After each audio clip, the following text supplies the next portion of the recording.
علیکم۔ تو میں امید کرتی ہوں کہ آپ سب لوگ خیر و عافیت سے ہوں گے۔ ناظرین، آج ہم عرب دنیا کے قدیم ترین ملک کی سیر کرنے کے لیے جا رہے ہیں جسے پوری دنیا میں عمان کے نام سے جانا جاتا ہے۔ جی ہاں، یہ وہی سرزمین ہے جہاں پر حضرت ہود علیہ السلام کے دور میں شدہ بادشاہ نے جنت بنائی تھی۔ یہاں وہ بلک قلعہ بھی موجود ہے جسے جنات نے بنایا تھا، جہاں وادی جن بھی موجود ہے، جہاں گاڑیاں نیوٹر کر کے کھڑی کی جائے تو وہ خود بخود چلنے لگ جاتی ہے۔ اسی سرزمین پر حضرت عمران علیہ السلام کی دنیا کی سب سے لمبی قبر بھی موجود ہے۔ اس کے علاوہ بے شمار ایسے مقامات ہیں جو تاریخ سے مالا مال ہیں۔ تو چلیے ٹائم ضائع کیے ہم آج کی ویڈیو کا آغاز کرتے ہیں۔ عمان، جسے آفیشلی طور پر سلطنت آف عمان کہا جاتا ہے، یہ مغربی ایشیا کا ایک خوبصورت عرب ملک ہے۔ اس ملک کی سرحدیں سعودی عربیہ، متحدہ امارات اور یمن کے ساتھ ملتی ہیں۔ یہ سرزمین دنیا کے سب سے پہلے انسانی آبادیات والے خطوں میں شمار ہوتی ہے۔ اس خوبصورت خطے کا رقبہ 3,09,000 ارب سور مربع کلومیٹر پر محیط ہے۔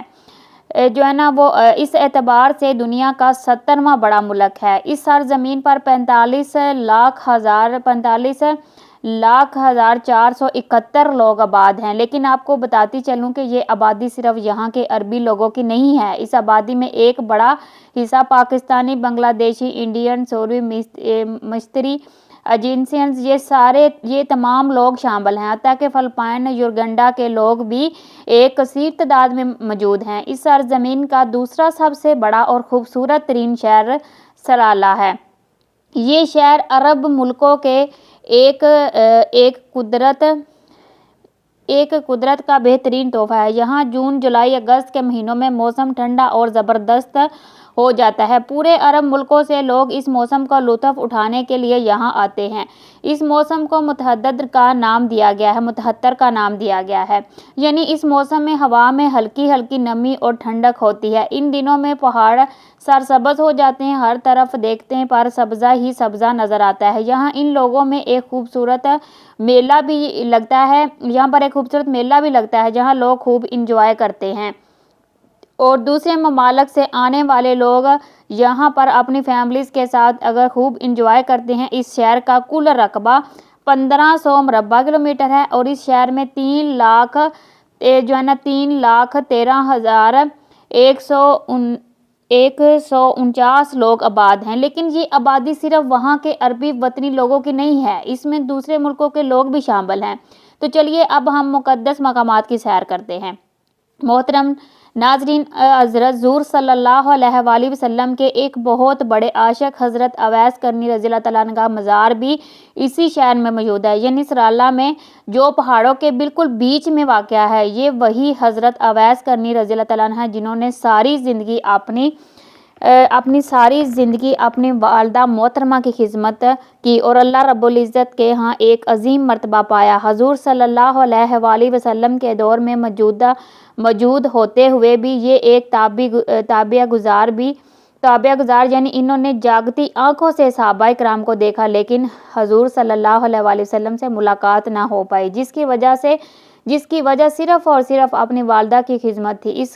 ان کے مزار پر سالانہ ہزاروں لوگ حاضری دیتے ہیں اور فاتحہ کا نذرانہ پیش کرتے ہیں۔ پاکستانی، انڈین اور بنگلہ دیشیوں کی تعداد زیادہ ہوتی ہے۔ اب ہم زیارت کریں گے دنیا کی سب سے لمبی قبر، یعنی حضرت عمران علیہ السلام کا مزار مبارک۔ ایک رپورٹ کے مطابق ان کی قبر دنیا کی سب سے لمبی قبر ہے، جس کی لمبائی 12 میٹر کے قریب ہے۔ یہ مزار مبارک بھی سلالہ میں ہی موجود ہے، جہاں سالانہ ہزاروں لوگ جا کے فاتحہ کا نذرانہ پیش کرتے ہیں۔ ناظرین، آپ کو آپ کے علم میں اضافہ کرتی چلو کہ سلالہ شہر کے قریب ایک ایسا گاؤں بھی موجود ہے جسے جنات کا گاؤں کہا جاتا ہے۔ یہاں قریب سے لوگ شام کے وقت